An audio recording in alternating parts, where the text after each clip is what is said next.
This is Anakin Skywalker, and you're listening to the Gold Squadron Podcast. This is episode 107 of the Gold Squadron Podcast. I'm your host, Dio Morales, and today I'm joined by Marcel, top 4, Manzano. Don't. I was top 8. I got eliminated before top 4. I gotta leave you wanting. Okay. So this is wanting. Actually, what I want one of those fancy template holder thingies. So close. Soon. Yes. Soon, maybe. I'm also joined by William. I was so close. Hagwood. Well, if we didn't go to the most stacked trial and try to win a Worlds and fight, maybe I would have done a little bit better. And Chris, I ran a thing. Brown. Coming out of retirement to pimp some charity. There we go. So before we go too far here, I want to give a huge shout out to our newest patrons. I didn't have the list available last week, so now I have 2 weeks worth of patrons. So basically the people who joined our team during Denver and also during the last week. Here we go. First names only. Starting at the top. Thank you to George, Derek, Ian, Evan, Nick, Steven, Brooks, Rich, John, Ethan, Phil, Nicholas, Michael, Martin, Connor, Jeremy, Donald, Thomas, Ethan, a different Ethan, by the way, Ricky, Christopher, John, Mike, Jacob, Paul, Matthew, Richard, Jacob, Espinal, Richard, Scott, Jason, Nathan's, John, Michael, David, Benedict, Kyle, Fred, Christopher, and Sebastiano. Thank you guys so much, and you guys will be getting that quarter 2 swag that has the Republic pack in there, and if you're on that squad leader tier, you'll be getting that Frosty Anakin in the mail at the end of quarter 2. Thank you guys so much. So the very first topic I want to jump into, and it's one of the reasons, besides the fact that I really like Chris, this is why we have Chris here about, we're going to talk about campaign against cancer. Okay, Chris, what is Campaign Against Cancer? Yeah, first of all, it's the campaign against cancer. Did I just say for cancer? For cancer. No, Sorry. You didn't say that, but so many people do. Okay. I even catch myself doing it, but that would be an opposite thing. Yeah. So this is our 6th year, and we're all getting together for a single day of X-Wing. Across 30 plus locations. Last year we were in 30 locations with over 1,000 players all on the same day. If you count multi-site location events, we're the biggest X-Wing event every year. If you don't count that, then Europe still crushes us. So No, we count it. It happens. Yes. Last year we raised, oh man, I gave this speech so many times at Celebration. Oh no, I had it here. It was like $30,000, right? Yeah. For St. Jude's Children's Hospital. And all of that money goes there. We don't keep anything out of it. Every penny we get for that event goes to St. Jude's. So there's a labor of love for me, Chad, Luke, Pasquale, Chris, other Chris, and I'm gonna forget her name. And I'm a terrible person. One of our VPs down in Texas. Anyways, we've all put this together over the past year, and it's coming. In a week-ish, the 18th. If you haven't heard of it, sorry. Go to twinsunscharities.org, and that's our website. It's got everything about it. You got 10 days to sign up. With 30 plus locations, there's got to be something near you, or you're not in the U.S. There's 2 locations in Australia, 1 location in Germany. So we're getting we're spreading out. We keep getting bigger every year. That's awesome. So hopefully there's something near you. Yeah. So I also wanted to throw in here. So if you've ever heard somebody say like, "Oh, I'm going to the CAC or I'm going to CAC," this is the event that they're talking about. People say CAC. I've heard several people say CAC. Okay. Yeah. I've not heard that one yet. Yeah, I mean, I don't like. I'm not a fan of the sound. It's kind of aggressive for my taste, but I've heard it out there.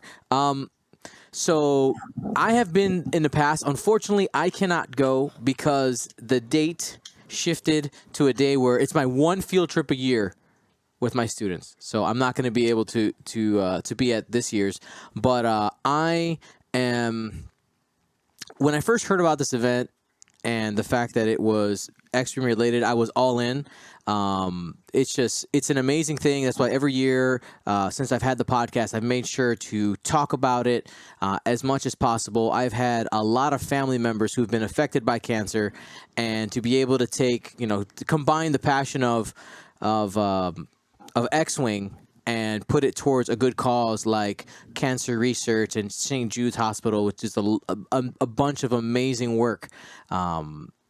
It's great. So Chico, if I wanted to play, what do I do? Do I still have enough time? What's going on?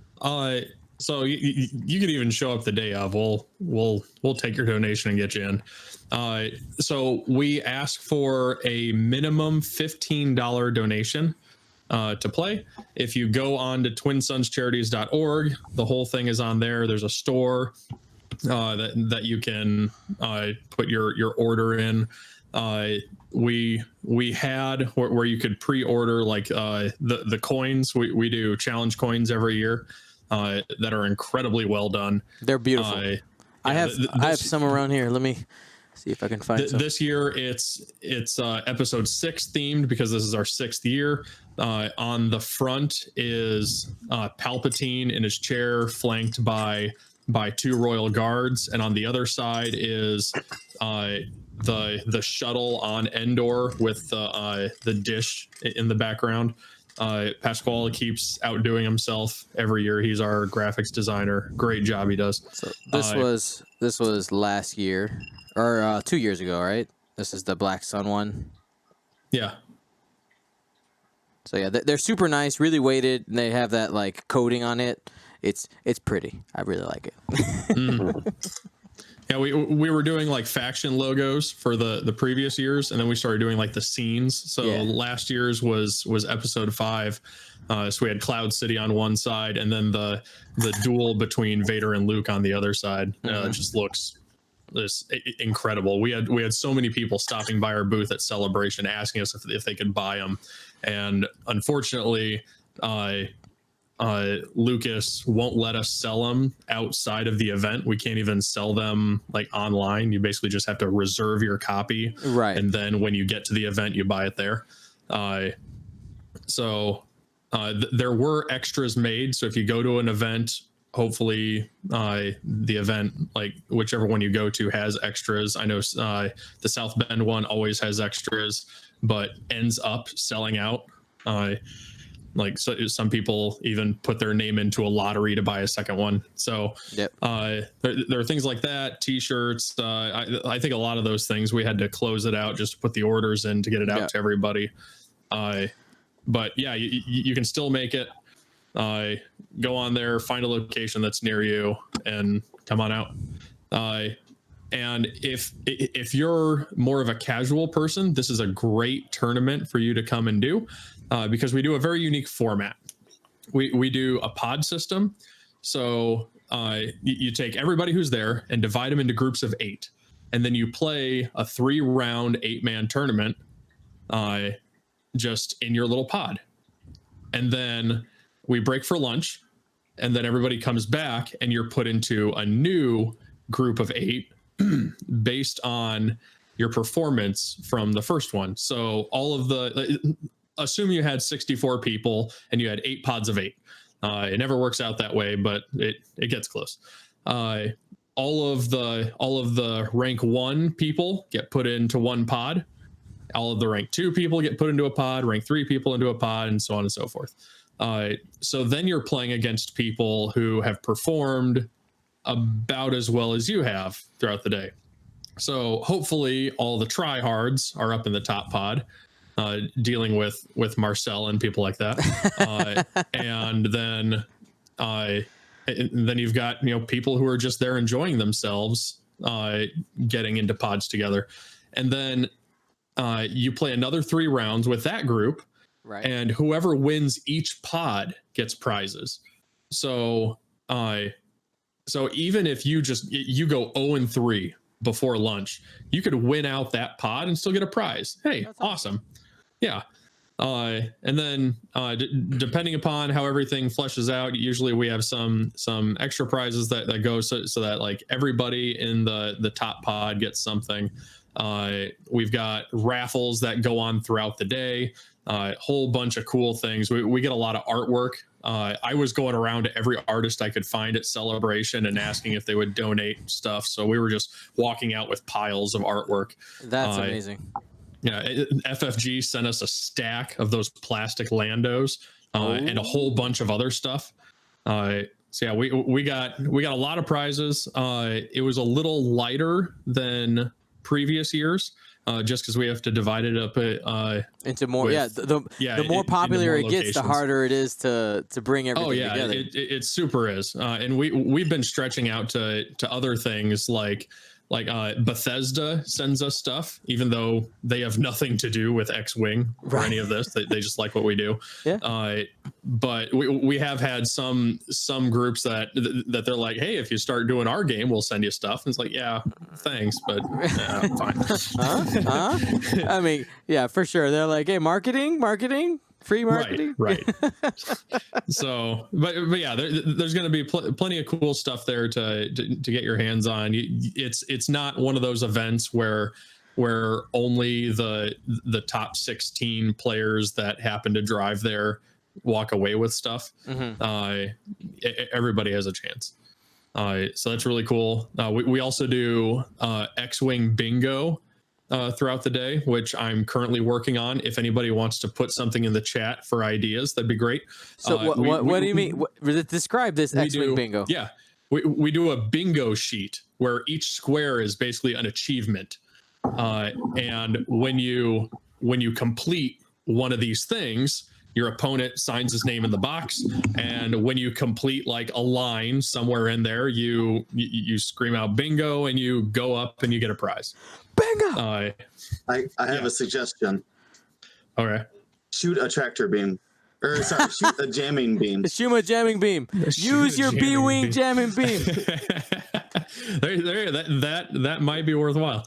I'm trying to make it like some people last year complained that they were like there were boxes just based on their list was impossible. Okay. So like I'm trying to avoid some of that, but when you're coming up with like a whole bunch of boxes to create a whole lot of variety, you're gonna end up with some of that. There's only so many roll natties boxes you can do, Yeah, so we'll come up with some fun stuff on there, and it gives people some things to have fun with. Like I remember last year, somebody just flying off the board on purpose, just so that they could fill in a box and win a bingo. They were like, oh well, this game's lost, but I'm not conceding it. I got to go fly off the board. Don't shoot me. Just barreling five straight, trying to get to the end. Right. I do like Chillin' Guy 85 suggestion here, but I'm gonna modify it a little bit. So you gotta quote a Star Wars meme, but that's free space. That's the center. Yeah. Like in order to get the center, you I was gotta thinking about something like absurdly easy to throw into the center space. Yeah, that's right there. Now I'm even gonna modify it more. Not just quote, but yell. How do you define yell? People at least 2 tables away have to hear you. All right, so Zach Matthews speaking voice. There you go. There you go. You mean his whisper voice? Yeah. Indoor voice. All right, man. Well, I'm super excited again. What's the date again? March 8th, May 18th. So May 10 18th. days, 1 hour, 6 minutes, and 21 seconds from this moment. They have a counter on their website. So Yes. yeah, I would highly suggest go on the website, and if you see they have all the locations listed, and if you see a location, go to the CAC. Play X-Wing, money for charity, you get prizes. Like it is a win-win situation for everybody. I highly suggest it. And And fuzzy dice. And fuzzy dice. Oh my gosh. We almost forgot that. Marcel. Yeah. Marcel has one of the original sets. Yeah, I got mine in my car. They're like so. Imagine like the old. I don't know what decade it was from. Like 50s, 60s, where they like hung dice in the mirror. Yeah. So we have X-wing dice, one red, one green, tied together by a string, so you can put it on your car. And they are awesome. And this year they're even more fuzzy. What?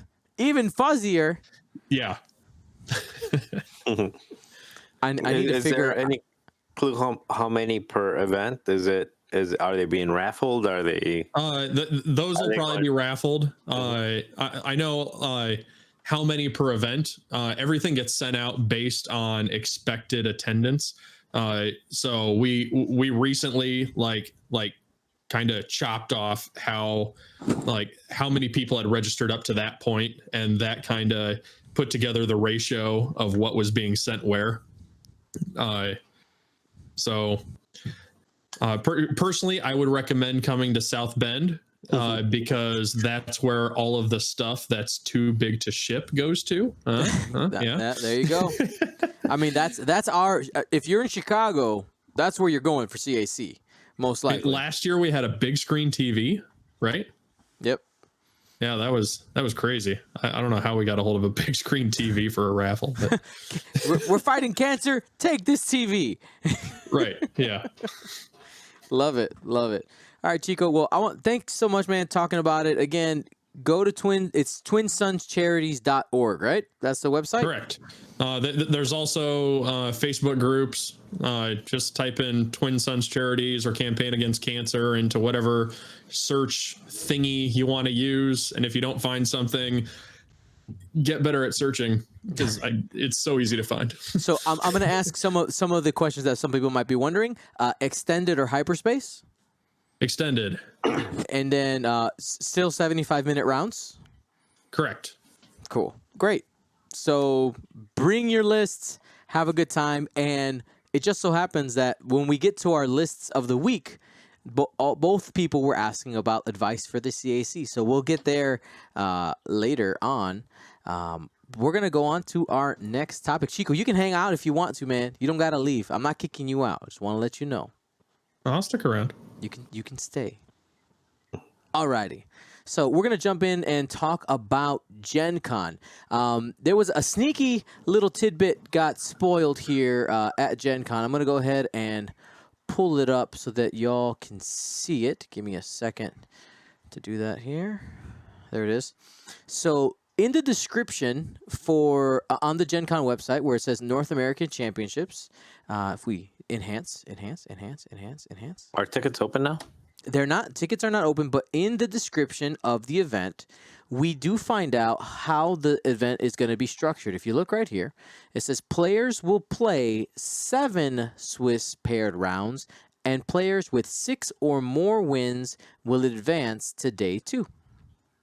Whoa, we're going back to that, huh? Yeah. So. Oh boy. Oh man, back to the 7 Swiss in a day. So my question. I want to hear from Will and Marcel here as they, Will, you have won 2 system opens. Marcel, you won the North American Championship in the past. Or Gen Con. Huh? Or Gen Con. Some people know it as just Gen Con. Marcel won the Gen Con. Like what are your thoughts on the format? So it's essentially it's harder than a current system open to get into the cut, right? I mean, essentially that's how it works out. Yeah, I think I wonder how many seats they're going to have available. to get to the 6-in-1. It says 256 there. Yep, 256 256 per Total. wave or 256 total. They did say that there was going to be a 1A and a 1B. Under this description, it just says 256. Okay, so I guess that's where it breaks out, because with 256, you're going to have 7 rounds. You're going to have what? Maybe 2 or 3 people make that kind of record. Well, 256 players with 7 rounds, you end up with 16 people. 16 people. Okay. Yeah. So that's fair. I guess that's pretty clean. I like the format. I think if anything else, the thing that stands out to me more than anything else is 256 spots for Gen Con are going to go quick. So it's going to have to be a fast trigger finger on buying the ticket. But as far as the format goes, if 256 breaks out into a top 16, I think that's basically the way it's supposed to be, right? So, I mean, it worked out. I mean, you at this point, the Grand Nationals, the Grand Championships. Thank you. Yeah, I mean, there's 2 of them here in the U.S., 1 in Canada, a couple in Europe, and that's about it. Something like that. Something like that. Oh, look, that nice stuff. Is that you're showing that? Nope, I'm not. No, that's Campaign Against Cancer. Yep. No, and yeah, so I don't know. William, you got any thoughts on it? And actually, another thing is, this is a huge event, 256, and it's a big event. I wonder why they're doing top 4 here, where System Open, which is, you can think maybe possibly an easier event is top 8. Go get a Worlds invite. Well, I think the idea is maybe because it's more prestigious. I don't know. What do you think, Will? I mean, it's the top of the. So there's 2 paths to Worlds, System Opens, Hyperspace qualifiers, and then on the other side it's the regionals. Oh, what are they called now? Primas? Prime Championships? Yeah, Prime Championships. They already changed the words on it. But anyways, this is like the top tier level that you can get right before Worlds, and that's kind of like path to Worlds. So I can see how they want it to be more prestigious. There's like less of them, I guess. But the 6-in-1 is pretty rough. But because I remember last year we had a 64 cut. Is that right? For Gen Con?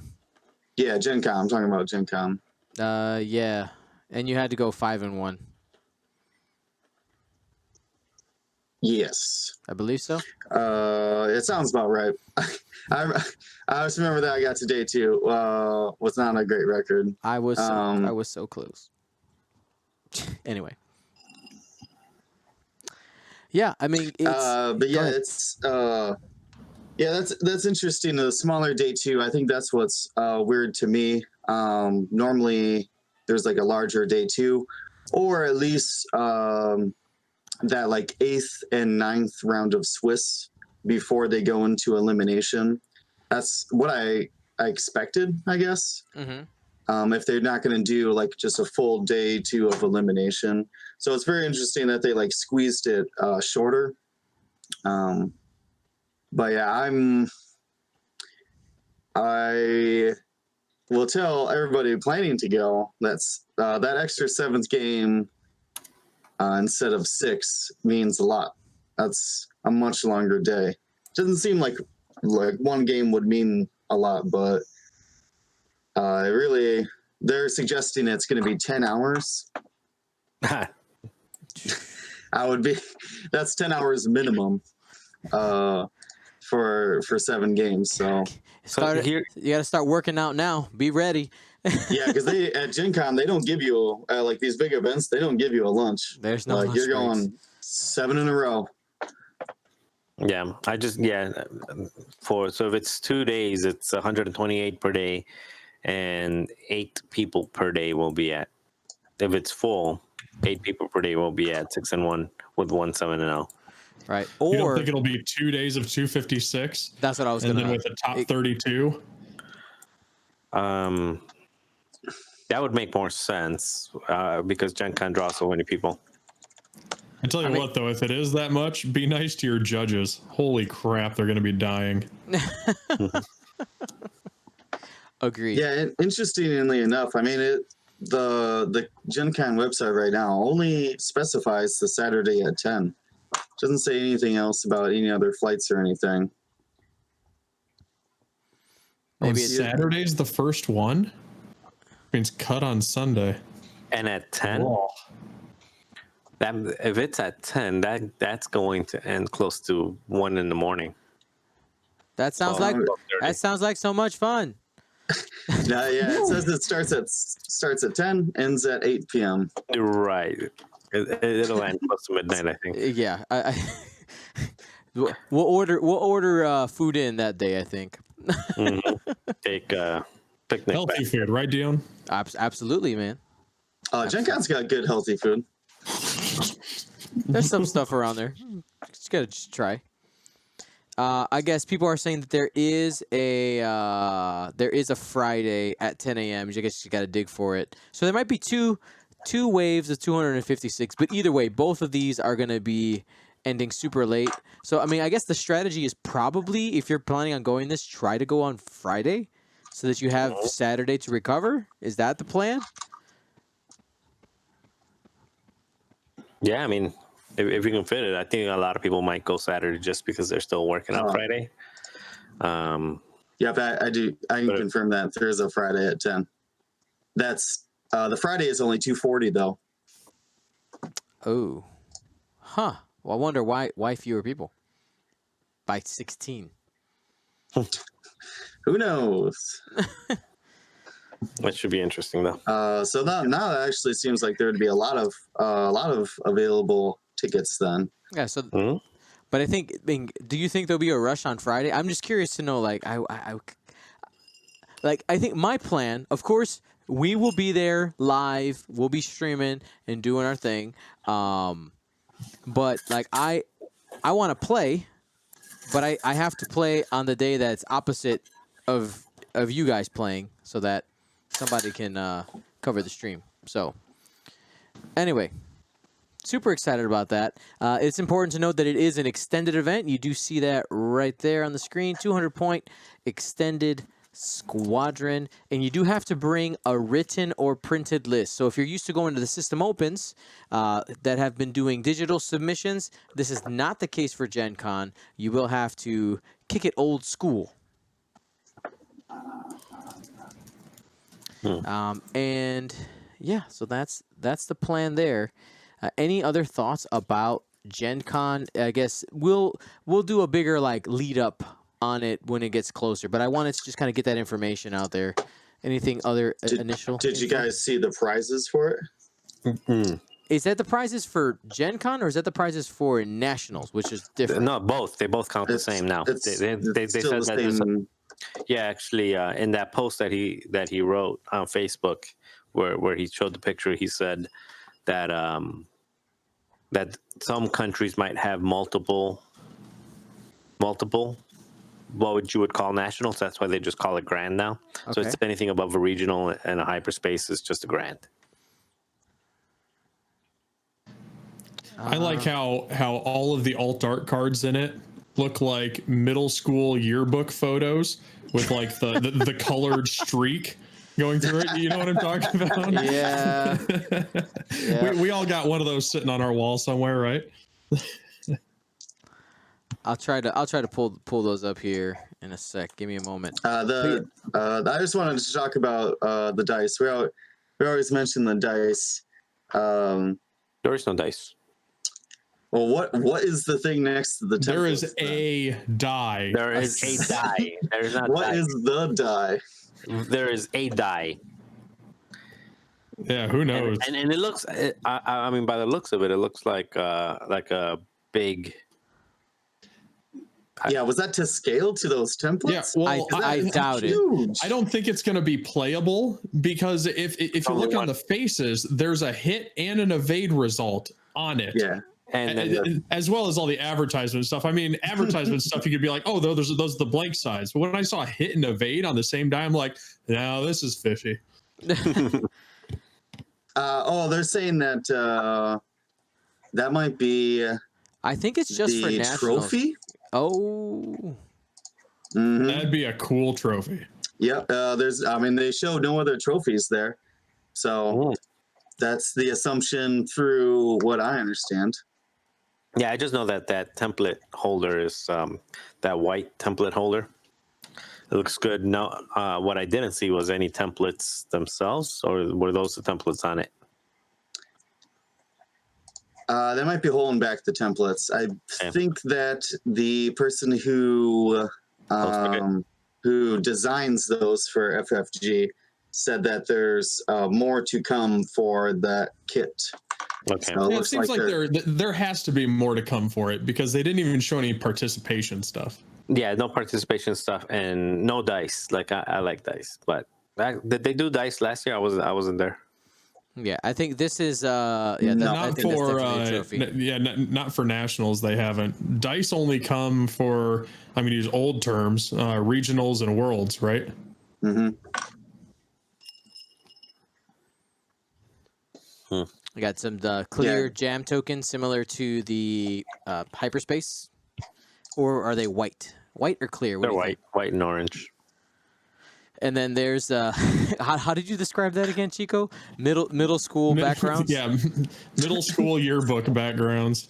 Yeah. Go ahead, Dion. I want to say I think the idea it was like colored hyperspace trails, but I'm not feeling for an event that used to be called hyperspace. I could see that. I'm not feeling it, man. Not feeling it. So outside of not feeling it, I can there was a little bit of discussion about how they're going to be handed out because they said they have faction for top 16.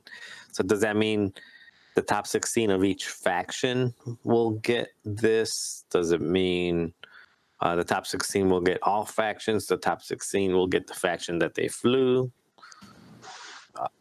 Probably like they did at Coruscant, to where people in the cut get every card that's in the set. Yeah, I was just wondering because they wrote a top 16 faction in the description of it. Yeah, the word faction in there isn't fleshed out very well. Doesn't look like. Well, I mean, if they are like those like hard plastic cards, I could see handing out less of them like that. But if they're just regular cards, yeah. So I'll just read for people who don't have a computer in front of them.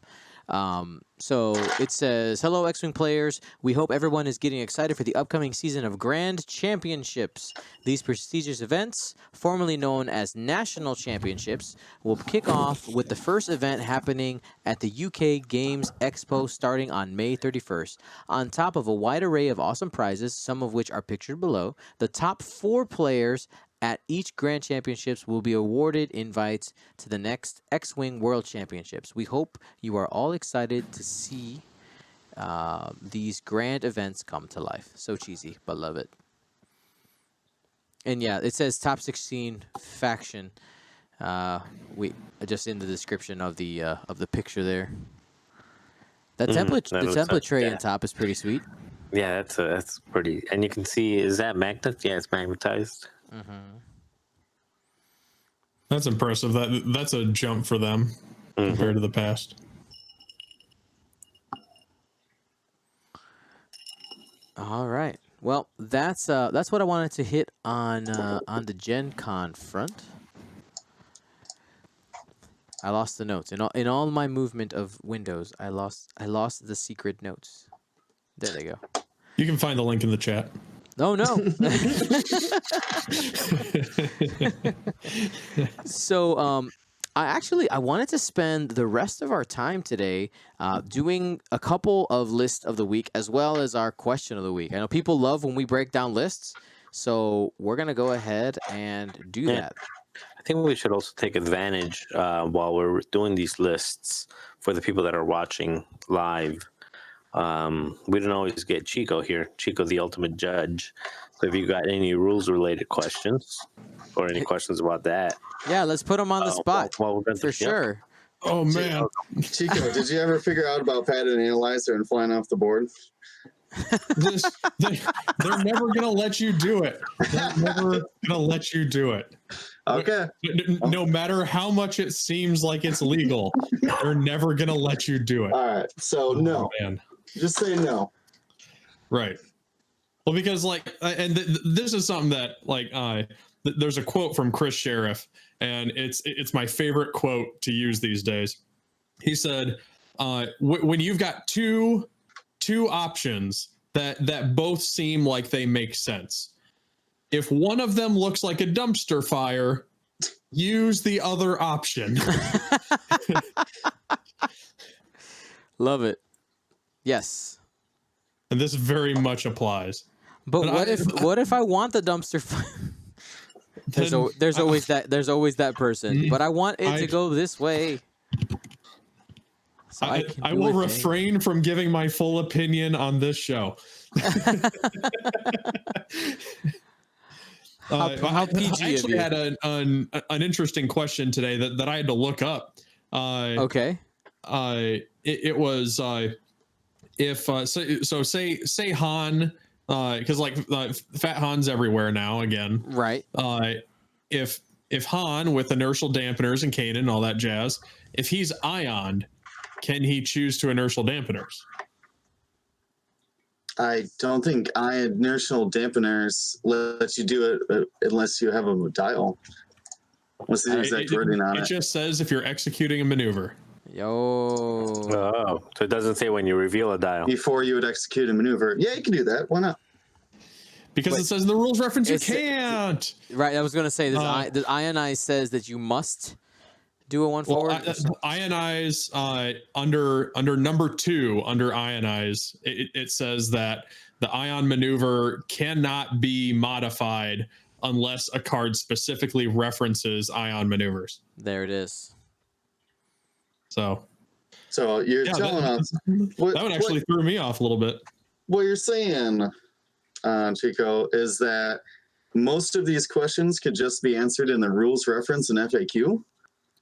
Yeah, it's Weird. Oh, man, there are so many questions I get that the answer is clear and obvious if you take the time to find it, and that's why we've really been pushing the if you send a question, make sure to show your work. Do a little bit of research, at the very least, post the card text of the different things you're asking about, because when you do that, sometimes you'll just answer the question yourself and you'll be like, oh, it's right there. Okay, move on. It's also, I mean, people might not necessarily think about this, but it saves by giving you guys the card text. A lot of times it's saving you, even though it's just a few seconds, but it saves you time having to look up each of the things if it's just there, you're trying to answer the question. Oh, absolutely. So, yeah. Agreed. So if we see any other cool questions in the chat, Marcel, I'll have you be the chat caddy. If you see anything in there that you want to bring up, do it. I got one last question. Okay, so What does Foreman Approach's ability do now? Show your work. Okay. That's the one that there's so many dang cards now. It's the TIE fighter who it's not Foreman Approach. I said it wrong. Thank you for correcting me inadvertently. What does Overseer Yushin's ability do now? Overseer, before a friendly ship at range 1 would gain a disarm token. If that ship is not stressed, you may spend a charge. If you do, that ship gains 1 stress token instead. So this is the one where somebody's gaining a disarm, but then for some reason they kick it off, but you still want to trigger the rest of the ability, kind of thing. Exactly. Didn't you guys? Right. That was the one where. So it was him combined with Form and Proach. Those two flying together, and it was said that they don't work together because of the ordering of the sentences. And that was based on a lot of stuff that was, from first edition, other rulings that we've had. It just didn't seem like they worked together, but we all know that they were created to work together. They're in the same bloody pack. Like, they're designed to work together. So that was one of those really hard ones where we're all standing there going, we know what it's supposed to be, but that's not what it says. So that was a super hard struggle. And was that one of the ones that they answered in the community forums? No, I just remember that you guys had originally answered it that it does work, and then you guys had changed your minds. So I was wondering if you had any insight on that, other than I think you just explained it, that the words say it doesn't, but it should. Right. And that's one of those things where we've even had like long discussions between whether you go with rules as intended or rules as written, and how rigid you are on things like that. Because you definitely run into some of those situations, just like flying off the board and trying to pattern analyzer back on. If you go by letter of the law, that's 100% legal, but stupid. I don't think it's stupid. I think that's fun. That's not fun. That's what I mean. It's fun. That is stupid. Show me how you do it with a table that's exactly 3 foot by 3 foot. Just put the ship wherever you want. That's fine. Right. I don't. Anyways, let's do some lists. All right. Alrighty. So our first list here. Let me go ahead and bring it up on the screen. Our list comes from. Oops. I didn't put a name on this one. The second one has a name. So here's our first list. This one I believe was emailed to us, and it has Captain Nim in the Skurg bomber with fire control system, dorsal turret, veteran turret gunner, Havoc, and R3 astromech. The Y-wing Cavill with trick shot, proton torpedo, dorsal turret. Sarasu in the M3A interceptor with predator and heavy laser cannon. And to round it out, the escape craft L337 with tactical officer for a total of 198 points. List masters. You want to take it first? Yeah, actually, I think I see what he's doing here. Nim, or they, what they are trying to do here with the list. That Nim can lock. He locks 2 ships. He's got a fire control system, and he shoots twice. Easy. Cavill is trying to shoot a proton torpedo, and if not, a dorsal turret. Easy. L3 helps out Cavill to get double modified proton torpedo, and all that makes sense. What doesn't make sense to me is Sarasu is an I-5, just like Captain Nim and Cavill, but Sarasu's ability of re-rolling, I don't think really helps Captain Nim or Cavill as much. And even L3, it doesn't help either. L3 rarely modifies her own green dice with, like, say, the calculate action. So it's rolling basically a bad die. It's only the 37% instead of being something more than that. I see that as I-5, like you said, but also Predator and Heavy Laser Cannon are both bullseye abilities, but they don't work in tandem. Predator's primary only. Is that correct? Yeah. I'm not crazy on that, right? You're correct. Yeah, okay. So, interestingly enough, I have been toying around with a Sorry, Hess. I'm announcing it to the world. There's a 46-point Quinn Jast that is very interesting. It's the same point cost as that. So if you switch out Sorcerer to Quinn Jast says at the start of the engagement phase, you can gain a disarm token to recover a charge on one of your upgrades. Okay. And you could either build them out in two ways. You can go proton torpedo, but that's not very fun. What is fun is putting afterburners and advanced proton torpedoes on him, getting to that 46 points. I far along, Dion. I can't tell if you're changing it or not. Okay. So Quinn Jast, it makes an excellent flank because you're going to roll them with Nim and Cavill just barreling down the middle right towards the enemy, right? What Quinn Jast can actually, before combat, has unlimited boost because every time you could just recharge your afterburners. So you say like 5 forward boost, 3 bank boost, and then all of a sudden you're in combat. And still shoots a 5 dice range 1 attack as long as you can get target lock. It's a very interesting piece, and I personally, the only other thing I would change about it is that I don't normally put tactical officer on L3. I'm a fan of Tobias Beckett personally. I don't think she needs tactical officer. What do you think, Marcel?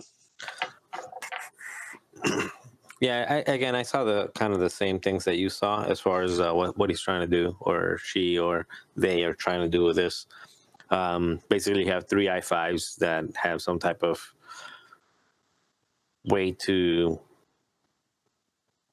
I don't know, make multiple shots, put a little bit of damage with the heavy laser cannon and everything else.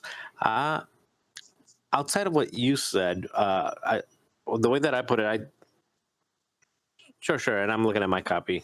That's why. So one of the things that I took, I actually ended up taking out the R3 Astromech from it, and you can even take out the fire control system if you want. Well, then you don't need Havoc then either.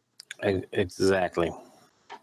So then what I ended up putting on Captain Nim, because Captain Nim really, that's his whole point, right? With the bombs, is I ended up putting proton bombs on him. And then on Cavill, left him the same with trick shot, proton, dorsal, and seismic charge. I added seismic charge on him. Leet, I actually left Leet the same, and I am a big fan of tactical officer on any coordinating shift that stresses itself. So I actually left that the way it is. So you've got that. You're at 197. And as far as Sarasu, you want to kill that Predator because just doesn't work with the heavy laser cannon. Captain Nim, I had put it as an ion instead of because ion is better than a dorsal. And then what else was there? It also works better with the bombs then too. They just drop in. Yeah, yep. And also the dorsal on Cavill is also an ion. Now, 199. So you're at 199 with this same list. You're still running the 3 I5s with the support chip that's given mostly Cavill the focus for the focus target lock.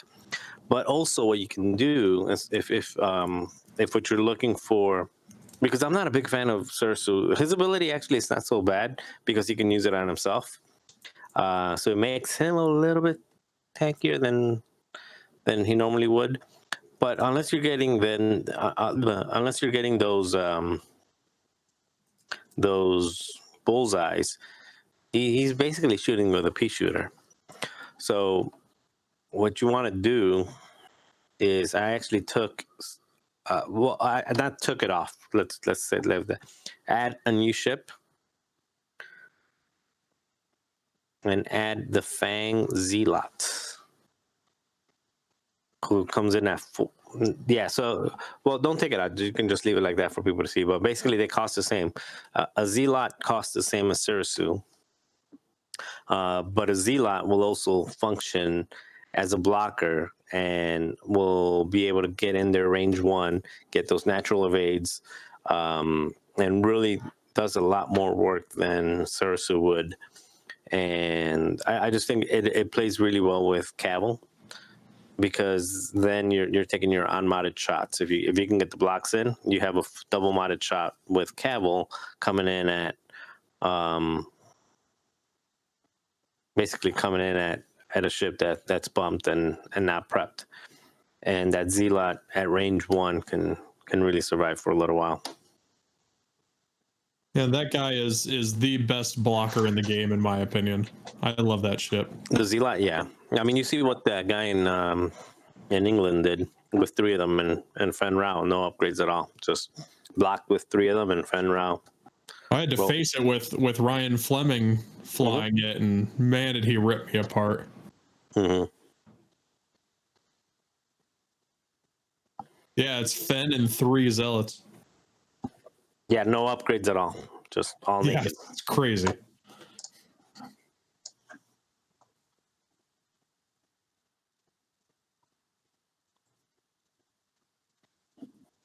Well, I'll give my opinion on it. I'm not a big list builder type person, but I can give my opinion at least. For this list, the one thing I see when I look at it is I don't know what ship is really gonna bring it home in the end game, and I really feel like that's what it's missing.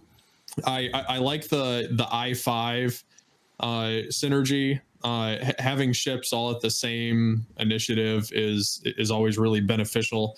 It helps in your movement. So if you were going for something like that, I'd be throwing in something like old Tarok, because he sits at that I5 and he can be like a flanker that can, if you get him to the end game, he has a chance to bring it home. I always like having one of those ships. That's just my personal thing. Sarasu, I'm miserably awful, like with abilities that depend on bullseyes, especially ones that like trigger further away. It's just never going to happen. I pretend it doesn't exist, and then I get crazy excited when it does. Ooh, look at this bullseye. Yeah, so kind of doubling down on bullseye abilities really makes me I don't know. So this is like it's just not a list that would work for me personally, even though I love Cavill. I love Cavill so much.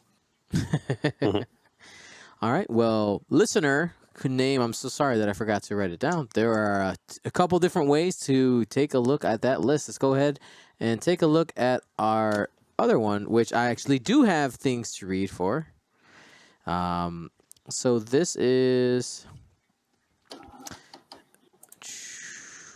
I guess I didn't write his name wrecked, but I wrote down his sentence. He said, so I've got 2 hyperspace trials coming up and the Campaign Against Cancer event. I've not played but more than 4 games in the past couple of months, and maybe about 18 games total in the whole past year. I hear the meta, and I'm not that skilled as it is, but I hate net listing the big meta monsters. Thoughts on this? A couple of pros and cons, if you can. Thanks in advance. All right. This is the one with Scum Han, right? Yeah. So here we go. Okay. Yep. So you want to read out the list and then I'll... Yep. So for those of our podcast listeners, if you're not watching on YouTube, so you got Guri with Outmaneuver, Virago title, Advanced Sensors, and Afterburners. Han Solo in the customized YT-1300 with Trick Shot, Dengar Gunner, Perceptive Co-Pilot Crew, and the Lando Millennium's Falcon title, as well as the Escape Craft with the Lando Calrissian pilot sitting at 200 points. Oh, and it looks like they are watching right now. So here you go. So before we try to change anything, let's just talk about pros and cons before we try changing anything, because he did specifically ask for that. Okay. So I can start with I see one big one and it's A pro or a con? a con, Okay. and it's Han utilizing Lando Escapecraft's ability in conjunction with Perceptive Copilot. Basically, it's going to limit if you stress yourself and are only trying to take a double focus. You're limiting yourself to just the 1 banks and the 3 forward. Now, if you get into a good position in the asteroid field, maybe that won't matter. You could just 1 bank around and 3 forward for a bit. But in my experience, Han needs to be moving fast. And when you're self-stressing yourself like that and not taking the boost action, you're primed to get lit up. Okay. Marcel? Oh, yep. So I'll do a pro and a con. So the pro is this looks like an amazingly fun list. That's the pro. I mean, I'm a big fan of Scum Han. Actually, so much of a big fan, you'll see it if I make it on stream tomorrow. If you guys watch the League Night, I'm taking Scum Han again tomorrow. I love that shit. Now the con is Virago and advanced sensors actually don't play well with each other because Virago is basically saying stress yourself at the end of the turn.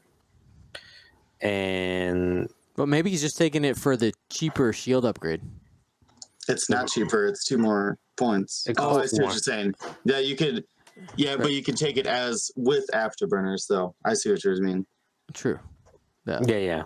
So that's where I was saying, like, I'm not a big fan of Virago with advanced sensors because I think advanced sensors is much more valuable, and it's really important not to keep Gary stressed when you're flying this type of 2-ship list, because at this point, any Han is going to get locked down no matter what. At some point, somebody's going to take shots at Han.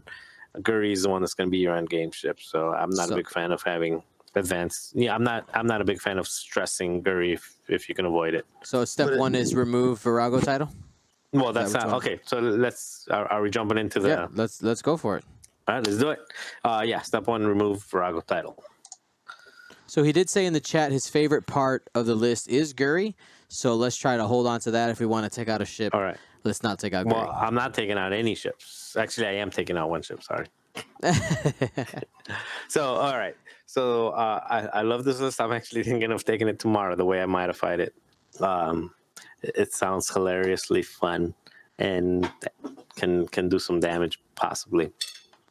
Okay, so let's start off with Lando, Escapecraft. Okay. Ditch him. And bring him down to autopilot drone.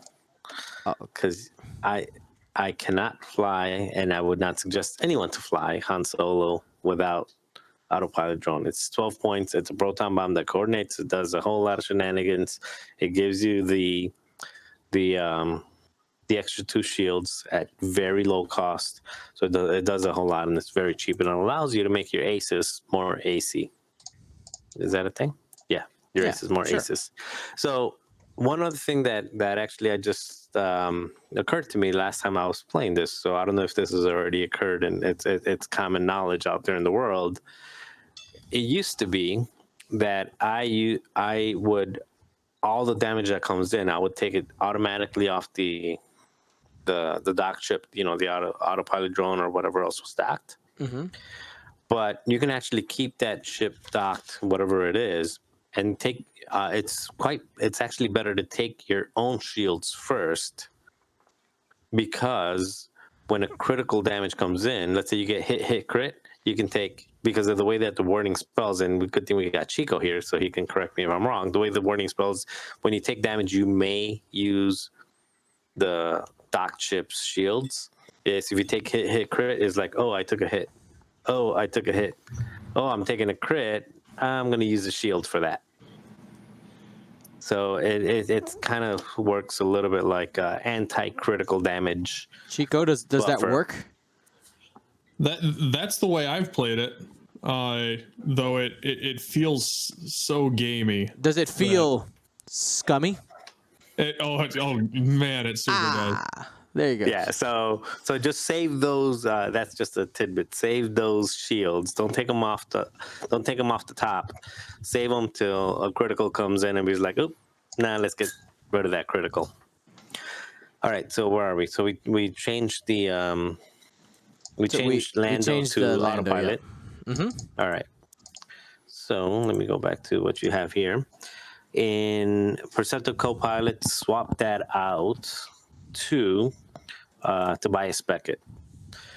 And the reason that is because when you're flying a ship that relies on rocks, you want to have complete control over where those rocks are. Now, for the second crew, you want to add Kira.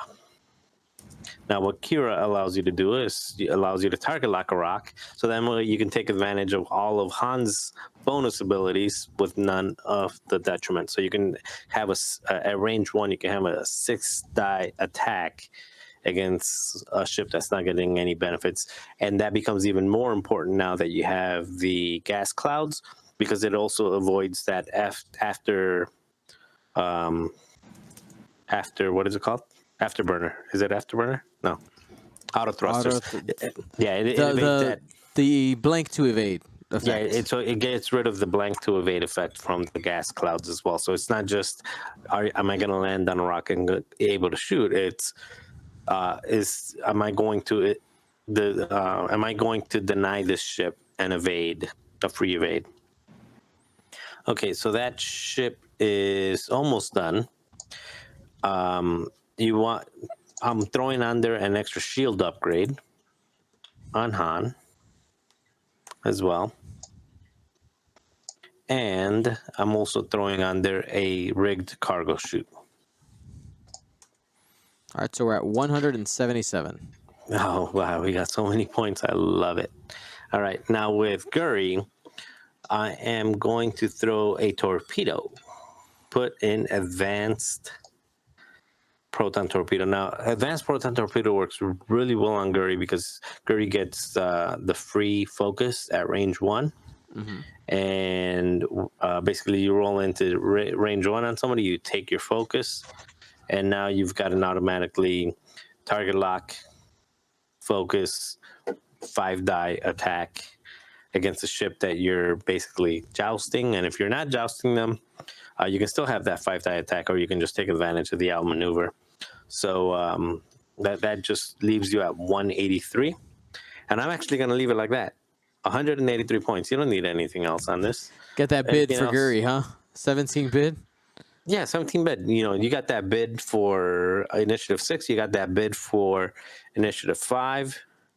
And yeah, 183. I mean, I would throw something else on there if I could. Missile is useless. It's pointless to put a missile on Han Solo. Yeah. Han Solo is avoiding rocks with Kira, moving rocks around, dropping debris, has a proton bomb.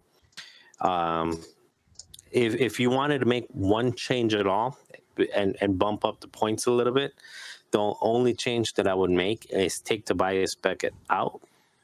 If you want to just drop that bit a little bit and put Informant on it. And what that allows you to do is that allows you to place your escape craft proton bomb a little bit better, because it just, when it's time for the proton bomb to come out against a target, let's say a Darth Vader or Sunterfell or something like that, it lets you know where they're going. You come out, you block them, and then you get the guaranteed crit in there. Very cool. All right, Will, you're up. Here's your fresh copy. First drop off that Perceptive Copilot, and I fully agree that you need to put Kira in there. So trade out Perceptive for Kira.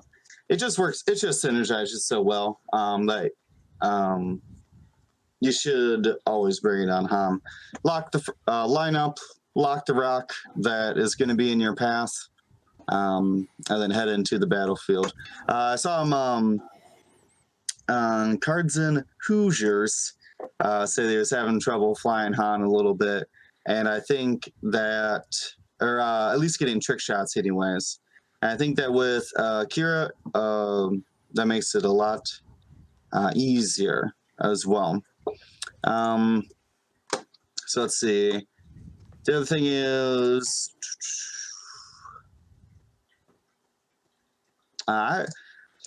with only 2 ships, I think I would keep the Lando escape craft. But if you do, I would put on the old L337 as a crew member for Han. And I would also just change out, I would drop Virago as well. That's really expensive for an extra health. And Guri's got a lot of tricks to not be shot at. So let's see, what are we at? 12 there? Yep. Yeah. So I would just put an engine upgrade on Han as well. That leaves you with 5 points. Mm-hmm. So you could take the bid, or you could put a rigged cargo chute on there. But I think I would take a bigger bid. Not quite 17 points, but No, you got to drop down. You've got he's 29 right there. You've got 17 more points to drop on that bid right here with taking that to it. How does anybody not fly? I don't get it. How does anybody fly Lando without the free 2 shield and proton? Well, no, I don't think you understand that Lando is docked into Han. Do you not understand that?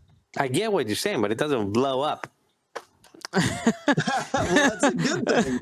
That's not a good thing. That's bad. No, because because Lando eventually, and you can, like I said, it depends on if you need the bid or not. You can actually, if you are hoping that Gary stays late game, you can even squeeze a tactical officer on there instead of the rigged cargo chute. So bid, rigged cargo chute, or tactical officer. Because if you do keep Lando out there, he can come out and start coordinating Guri before she activates, which does get around the advanced sensors restriction. If you do advanced sensors, you can't perform another action during your activation, but she already got that action from Lando. So if you're not taking a 15-point bid on Guri, an advanced sensor Guri, you've got issues. I'm just saying that I like my Han to be fast. I really want that engine upgrade. I really want L3 to get 3 blue banks and really get that Han moving. You got to be cruising. Yeah, so for those of you who don't know L337, the Scum crew, so during setup, you have to set it face up, and the face up says, while you defend, you may flip this card. If you do, the attacker must reroll all attack dice.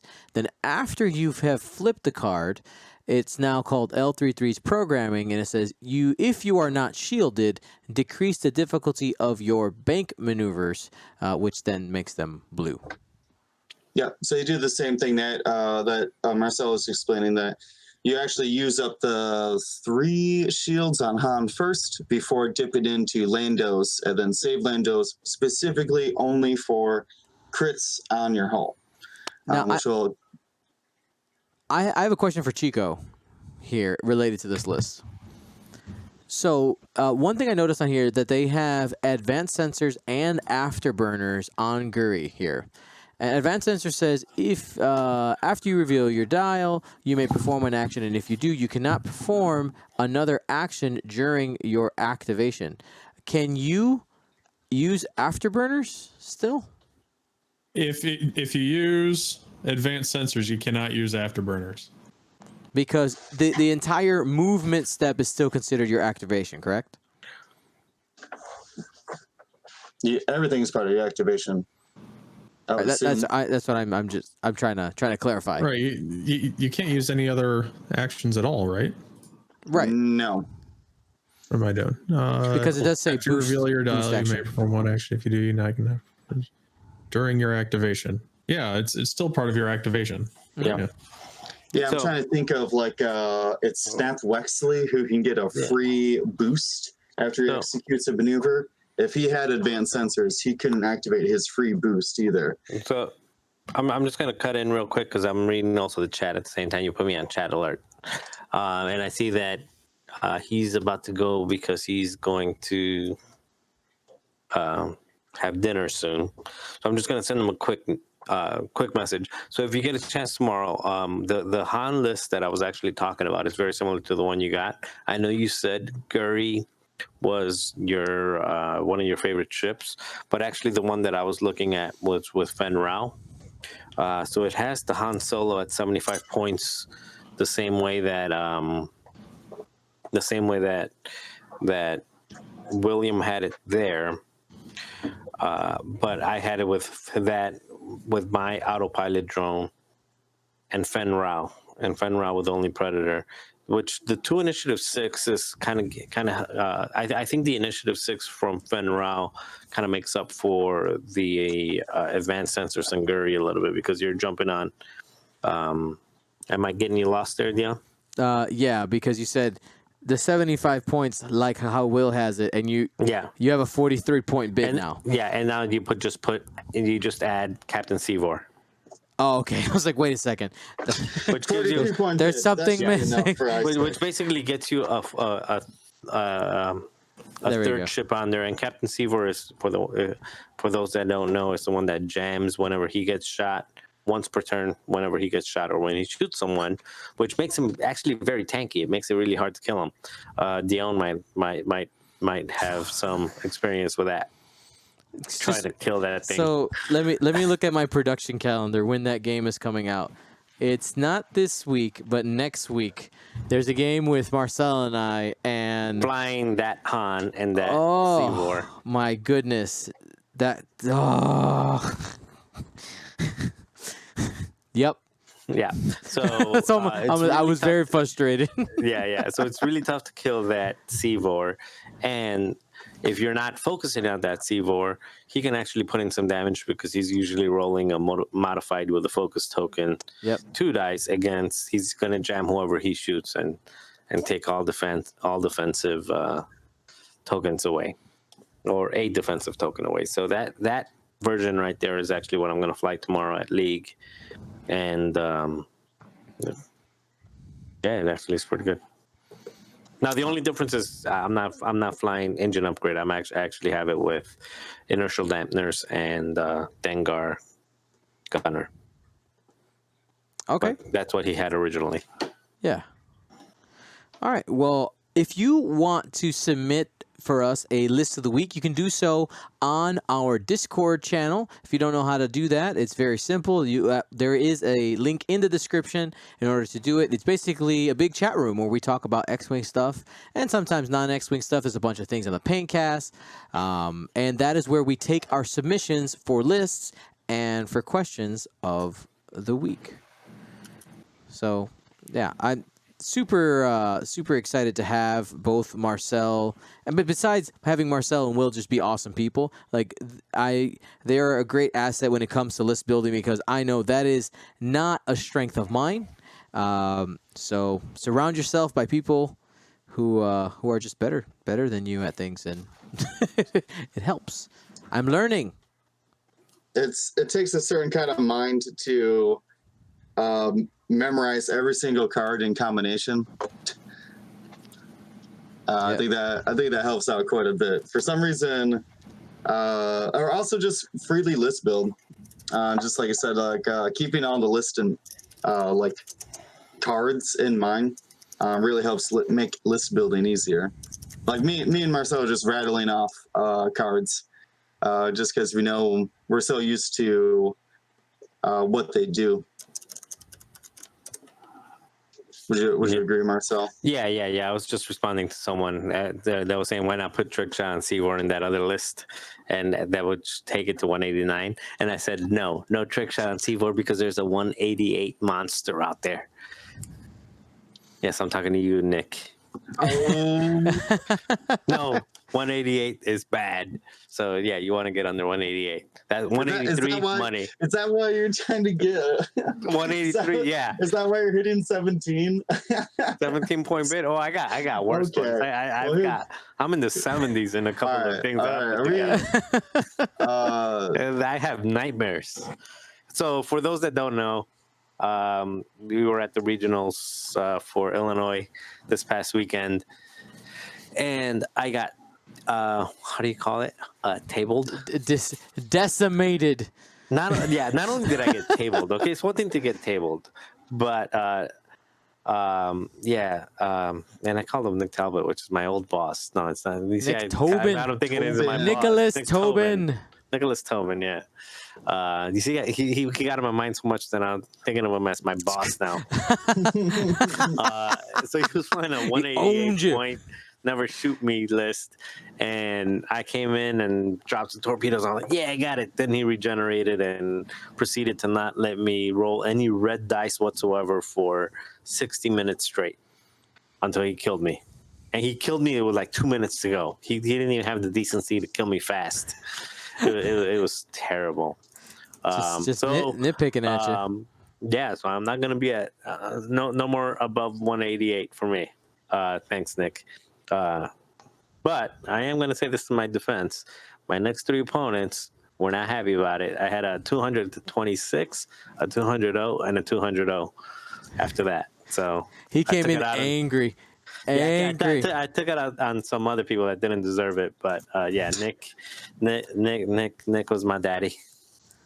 I like how Nick Tobin's going to bring a fun casual list to the final table at a trial. I can't describe that thinking of like, yeah, we'll just bring 2 Jedi, so it'll be fine. Oh man, that was great.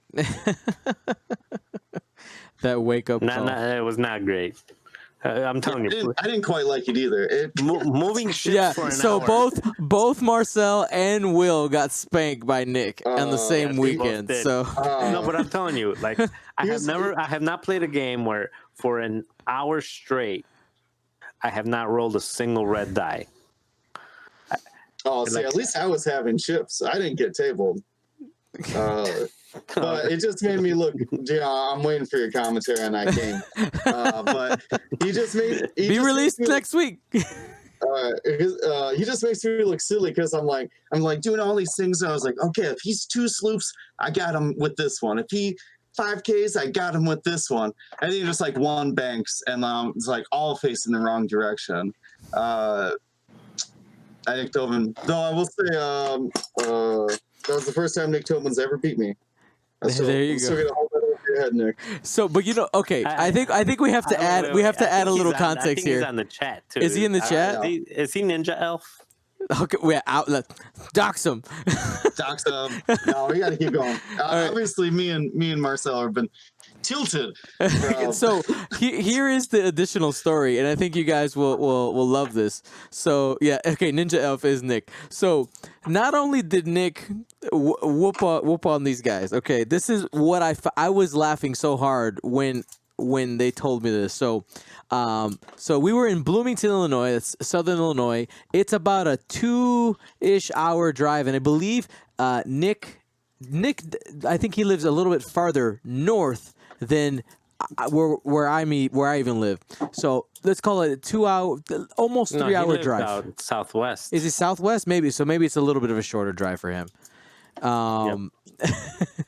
So anyway, he makes a drive. Okay, he gets into the cut. He already has a world invite and a regional win. And Will, right? Will's like, I'm coming. I need this world's invite. And Nick's like, listen, you know how many cuts you've left me out of? He drives home, sleeps in his own bed, like so that he has wife points. Drives back the next day, and then beats Will in the top 8 because he wanted to. That is a competitor. I deserve that. I took Nick probably out of like 4. I think I took him out of. I prevented him from making a cut, and I took him out of like 4 cuts so far. So I deserve that one, Nick. Fair enough. Yeah. Nick Tobin has also knocked me out of a couple cuts. Coming for you, Nick. I am next. Anyway, let's go to our question of the week. I need like transition music. Do do do do do do. I'll put a transition here. No, I'm not editing that in. That's old school. No, That's old I know, school. that still cracks me up though. And transition here. Alrighty. So our question of the week comes from David Hayes, and he says, "Okay, I have 2 ships, each equipped with Ensnare." Chico, I'm gonna need your help with this one. All right, buddy. Sure. All right, Ensnare, and that is a new EPT for the upcoming Wave 4 Nantex X class starfighter. Okay, because I have 2 ships equipped with Ensnare right next to each other with the turret arcs facing each other. Could they pass a tractor token back and forth during the end of activation to barrel roll all the way across the board? Let me go ahead and read the card. Now, I have a feeling I know the answer to this, but I want to go through it as an exercise.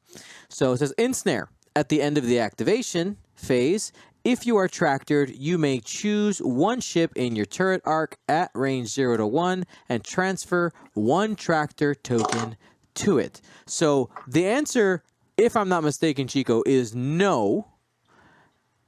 And could you explain why? Well, each ship could do ensnare once. Right, and that's the point, right? It's a once per opportunity thing. Yeah. So when the moment of at the end of activation phase happens, you take both of those cards and put it in your ability queue, and then each one happens. And just because the tractored condition is moving back and forth doesn't mean you can reactivate them. If Ensnare instead said, when you become tractored, do this thing, then sure, you could bounce all over the place and just do it literally until time expires and win. The ultimate castle. No, look, ships are moving. Ships are moving. Oh my gosh. I'm out. So yeah, because it says at the end of activation phase, that's when those cards trigger. Each one only happens once. The end. There it is. So I have a small question on that. And it's because of how tractor works. But Chico, we both have Ensnare. Both of our abilities proc, but you have initiative, okay? And you, or excuse me, I'll make a note that when I received my tractor token, I did not move. So, does that? Wait, no, I guess, never mind. This scenario doesn't work because of how tractor beams work. Never mind, I should have shown my work. Ah, there it is. Once you start showing the work, you answer your own question. There it is, exactly. Because I was going to say, if I got tractor beamed away out of range 1, could I still do it? But I would have already had a tractor beam and blah, blah, blah, blah, blah. Read the rules reference. Yeah, there you go. All righty. So for our last little segment here, it's positive life choices. All right. Will. So all your stuff on eBay? What? No, not for X-Wing positive life choices, but just... Why would you? Wait, that's a choices. terrible life choice. Don't sell all your X-Wing stuff. So I guess I'll go first since you went first last time, Will. Okay. So as of today, so I've decided that Tuesdays, since we're talking about this on Tuesdays, are my weigh-in days. If you guys aren't familiar or know what's going on, Will and I are trying to make positive life choices, and we're kind of using the podcast as like a... I'm not allowed? I mean, sure, you can make a positive life choice. You didn't say... No, I wasn't here last week, was I? Okay. No. No, you were making jokes. You were making jokes about our Nine positive Gen life. Gengar and stuff. This was all started 2 weeks ago. Oh, wait, I listened to it during my 5K yesterday. Was last week the Chewbacca week? Yes. Yeah, I was pretty out of it. So no, I don't remember positive life. I was making multiple negative life choices during the cast. There you go. So anyway, so yeah, if you want to add your positive life choice at the end, That's cool. I'll So throw something in. for mine, I'm working on eating healthier, taking care of myself, losing weight, X, Y, and Z. I guess I didn't say it last week, but I did. I lost a few pounds last week, and I lost a few more. So I'm down a total of 6 over the last couple weeks. I have exercised more than a handful of times in the last couple weeks, which felt really, really good to do. And the biggest my biggest enemy, and that is driving and buying, like stopping and buying food while driving. I can't say that I've been perfect. I'm gonna be completely honest. And but out of the last 10 days we've been podcasting, I only stopped twice, as opposed to every day. So trying to. And you slept through the whole trip to Bloomington and back. Well, yeah, that helped too. So that's my progress on positive life choices. And yeah, hopefully we keep going. And the word I was looking for was accountability. Using the podcast as a source of accountability. All right, that's what the word. All right, Will, you're up. I've made mistakes. Apparently, driving is a huge trigger for me, and I can't stop myself. When I was going down to the Bloomington, Normal, whatever town it was, I had to stop and buy a pack of cigarettes. I don't know what it is. It's like driving, just like triggers me instantly. So I'm gonna need. Apparently, that's my trigger. I can any other time, I appear to be totally fine. All right, Will. So I need some suggestions for what I can do in the car other than smoke cigarettes to keep my mind off of that. You said that it's only when you're driving alone, right? Yes, yeah, driving alone. Like I said, my mind. I don't know what the mental disorder is. Maybe it's just to keep you occupied. That's why it's that's why I want to eat while I'm driving all the time. It's literally to keep myself awake. It's like, what can I do? Oh, let me just stuff my face. Yeah, I just literally get bored driving, and I need to do something. Like I can't focus on the road because I'm so bored. Does that make sense? So a lot of these times you're driving to like big X-wing events. Yeah. I mean, like, it'd be something that you could like tap into the community either at that event or even around online that like have somebody call you up and just hang out and talk to you during the trip. Okay. Discord conversations. So you want me to live stream my trips? Okay. We can do that. We have a platform. Well, that's taking it to another level. But I was even thinking, like, if you just need somebody to talk to through a trip, I mean, call me up. I'll talk. I will shoot the breeze with X-Wing all day long. All right. So I like that suggestion. Start calling people. Is that? Yeah, I need some hands-free something to be probably safe. Right. But that's not a bad idea. Start calling people on the phone. Yeah. Because I don't always have somebody there with me. Yeah, that's what I do. I just bother people. Actually, people are already used to it. They're like, "Are you driving?" Yeah. All right, Marcel, you said you were gonna. Are you putting forth a positive life choice? Yeah, sure. Why not? Positive life choice. I'm gonna try to win Gen Con again. Is that positive? All right, we're moving on. No, seriously. No, actually, I did go. I went to the doctor last week, right? Yep. For those of you who don't know, even though I look like I'm 17, I'm actually 40, and the doctor told me my cholesterol is high. And my sugar levels are like, and I haven't worked out as much during like the last 6 months. I put on like 15 pounds. So the doctor told me, you gotta take it easy. So I guess it's eating better as well. So accountability. That whole pizza that you and I both had. We were bad. Yeah. Pizza, and then we had like ice cream with like cookie and I don't know what else, and then like a couple beers, like all that stuff. Yeah, I was honestly, I was surprised when I because I worked out on Monday and Tuesday, but I worked out really hard. I was like, I gotta delete that this weekend, and it worked out.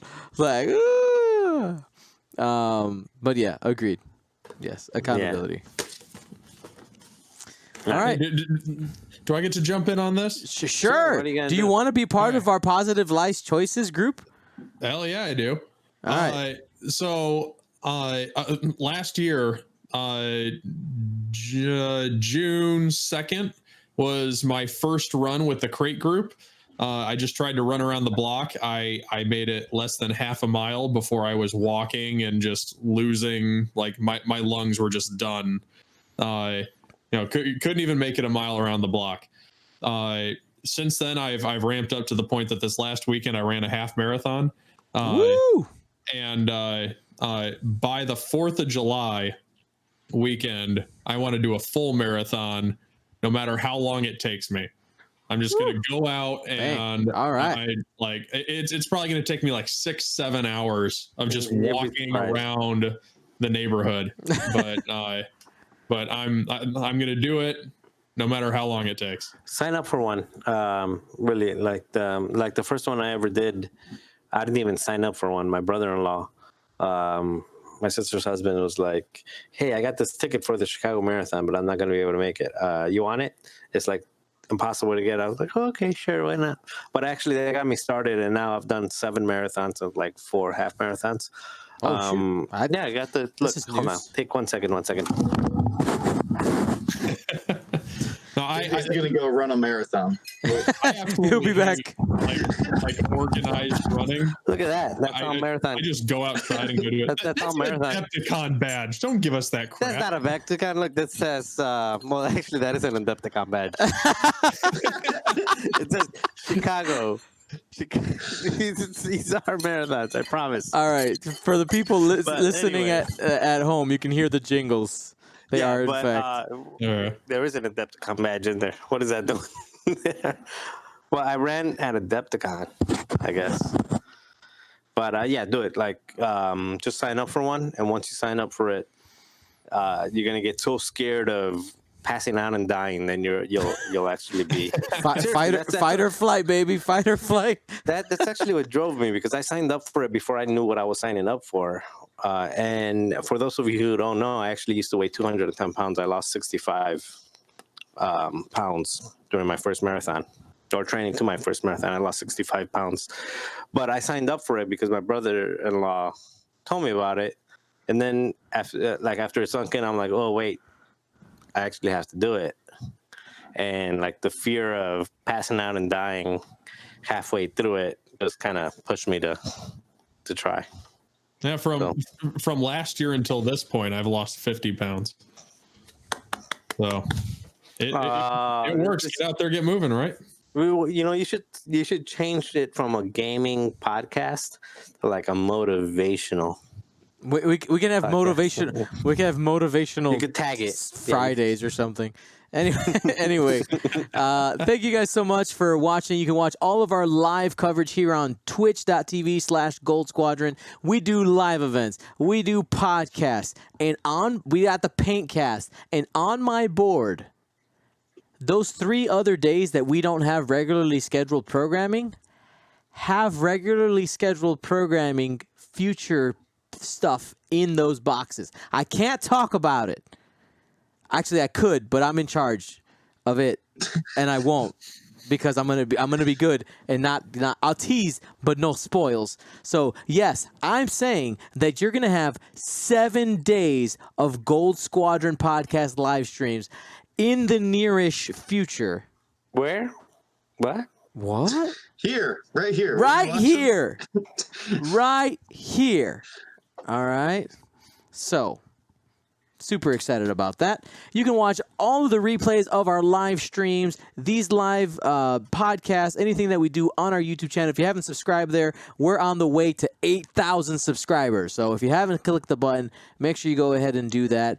And anyone can join our Discord community. It's absolutely free and an awesome way to come together with a bunch of people and talk about the things we love: X-Wing, painting, miniatures, Star Wars movies, all the things, really anything you want to talk about. And lastly, but most importantly, if you enjoy our content and you want to get awesome swag like our upcoming Republic set that includes a frosted Anakin spot gloss card, you can go to patreon.com/Gold Squadron and show your support there. Thank you to everybody who has done. For Marcel, Will, and Chico, my name's Dio Morales. Gold Squadron out. I'm Matthew Wood. I play the voice of General Grievous in Star Wars, and you're listening to the Gold Squadron podcast. Gold Squadron out.